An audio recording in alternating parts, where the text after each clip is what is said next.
Hey everyone, we're about to jump into a really famous passage from the Gospel of Luke, but we're going to pull out a couple of details that, well, they might just surprise you. We're talking about who actually paid for everything and a story that's not really about what you think it's about. You ready? Let's get into it. So let's start with a really simple question. Who funded Jesus' ministry? I mean, seriously think about it. When you picture Jesus and his disciples traveling all over, preaching, who was paying for all that? The food, a place to sleep, the whole operation. Where did the money come from? Okay, so yeah, the 12 apostles were obviously with him, but Luke makes it super clear that there was another group, a really crucial group. And get this, it was a number of women. And they weren't just followers tagging along, they were the actual financial backers. They were the patrons of the entire ministry. So who were these people? Let's take a closer look at this surprising inner circle. Because when you see just how diverse and honestly how influential these supporters were, it's pretty eye-opening. Okay, this is where the story gets fascinating. Luke actually names 3 of these women. First, you've got Mary Magdalene, who Jesus had healed, and she'd go on to be the first person to see him after the resurrection. Huge. Then there's Joanna, and check this out, she was the wife of Herod's own household manager. I mean, we're talking about a woman with direct connections to the political power of the day. And then he mentions Susanna, and he adds, and many others. So this wasn't just a few people, it was a whole network of powerful, influential women. And Luke gives us this incredible little phrase that shows exactly what they were doing. It says they provided for the ministry out of their means. This wasn't just, passive support. It wasn't bringing a casserole once in a while. The original Greek word here implies they were actively serving, actively bankrolling the movement with their own money, their own wealth.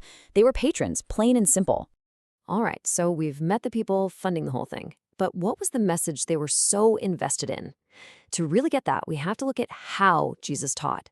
Because his style was, well, it was one of a kind. And right at the core of his teaching method was something called the parable. It's a pretty simple idea, really. A parable is just an analogy. It's a way of taking these huge abstract concepts, like the kingdom of God, and explaining them with simple, everyday pictures that everyone could understand. The theologian C.H. Dodd put it so well. He said a parable comes from a mind that sees truth in concrete pictures, not just in fuzzy, abstract ideas. It's what makes these teachings so powerful and so easy to remember.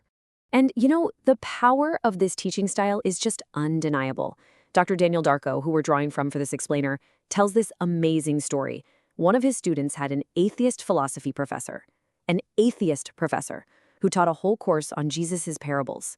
And he told his class, look, even if you don't like anything else about Jesus, you have to love his parables. The man was a master teacher. That's some serious praise. Okay, so with that in mind, let's get to the main event in this passage, the famous parable of the sower. Except, and this is the key, it's not really about the sower at all. It's a story all about how we listen. Yeah, this is the big takeaway.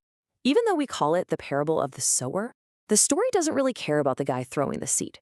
The whole point, the entire focus, is on the ground. It's about the different kinds of hearts that hear the message. So let's break down the symbols. It's super straightforward. The seed that's being scattered everywhere, that's the word of God. It's the message itself. So Jesus describes 4 ways people can hear this message, 4 types of soil. First, you've got the hard path. This is where the seed just lands, but it's snatched away immediately before it can even sink in. Then you've got the rocky ground. This person hears the message and gets super excited. This is great, but there's no root. So the minute things get tough, the minute there's pressure, it just withers and dies. The third type, and man, this one is probably the most relatable for a lot of us, is the thorny ground. Here, the word gets in, but it's slowly choked out by all of life's worries, the pursuit of money, and all the distractions. It's just the noise of everyday life that keeps the message from ever growing into anything real. But then, finally, there's the good soil. This is the person who hears the word, holds on to it in a good and honest heart, and patiently, it produces a harvest.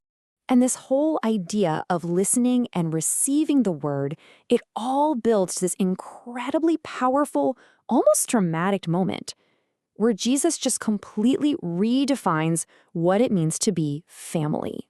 So try to picture this, right? Jesus is in the middle of teaching this massive crowd, and someone interrupts him. They're like, hey, your mother and your brothers are standing outside. They want to talk to you. You can just feel the tension. Like, what's he going to do? And his answer is just stunning. He basically draws a line in the sand. On one side, you have family by blood, your mother, your brothers. But then Jesus points to the crowd and says his real family, his true kinship, is based on action. He says, my mother and my brothers are those who hear the word of God and do it. Now, it's really important to get the nuance here. He's not trashing his family. He's not saying your mom and brothers don't matter.